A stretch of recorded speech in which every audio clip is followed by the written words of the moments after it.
Ikaw ba ay nangangarap na maging isang event host someday? Well, this video is just for you. Hi everyone, I am Aryu, a professional event host and coordinator. Isa ka ba sa mga nangangarap na maging isang event host someday pero hindi mo alam kung ano mga skills na kailangan ay meron ka? Well, sa video ito, ibibigay ko sa inyo ang ilan sa mga importanteng skills na dapat meron ka if you wish to be an event host someday. Ang una at pinakamahalagang skill na kailangan meron ka ay interpersonal skill. Ano man ang personality mo, introvert ka man, extrovert, or ambivert, if you wish to be an event host, you need to have interpersonal skill. Why? Because as an event host, you are expected to interact and deal with people.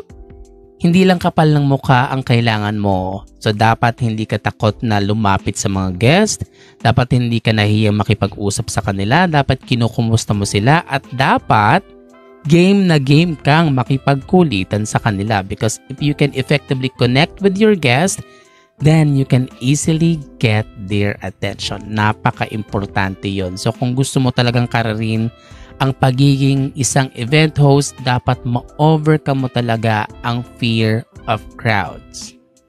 The second skill that you need to have as an event host is, of course, communication skill. Hindi lang ganda ng boses ang kailangan kapag ikaw ay isang event host. Dapat epektibo mong nare-relay ang message sa mga guest.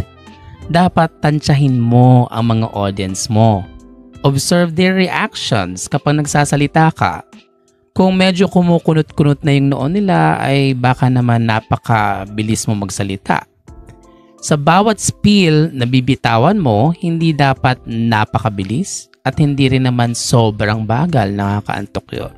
Dapat laging in proper facing. Always have the goal of making sure na naiintindihan ng mga audience mo ang mga sinasabi mo. The third skill that you need to have is organizational skill. You know what, guys? Preparing a program is a very complex job, and as an event host, you are expected to be, of course, knowledgeable on how to make a proper program. The program must have a proper flow and a story to tell. Dapat aralin mong maigi kung anong mga segment ang dapat na magkakasunod para walang dull moment at maayos ang transitions. Dapat makuha mo lahat ng information na kailangan mo sa program para hindi ka maratel.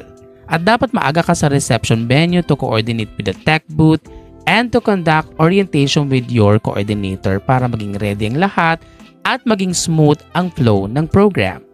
Fourth on our list is time management skill. This is very important. And as an event host, you must know that time is your greatest enemy. So you must learn how to play along. Dapat sa meeting mo pa lang kay client, unang tanong mo na agad ay, ano po ba ang official rent time sa venue? Dapat alam mo kung ano yung official start ng program, anong oras dapat matatapos ang program. So dapat aware ka sa approximate time na kakainin ng bawat segment para ma-compute mo kung ilang oras yung kakainin ng buong program mo. Okay? So minsan on the actual event may mga adjustments, kaya dapat ready kang mag-suggest kay coordinator kung ano yung mga segments na importanteng unahin at kung ano yung mga segments na pwede namang i-move para ma-manage yung time. The fifth and the most neglected skill that every professional event host must have is script writing skill. You know what, guys? If you call yourself a professional event host, you must master the skill.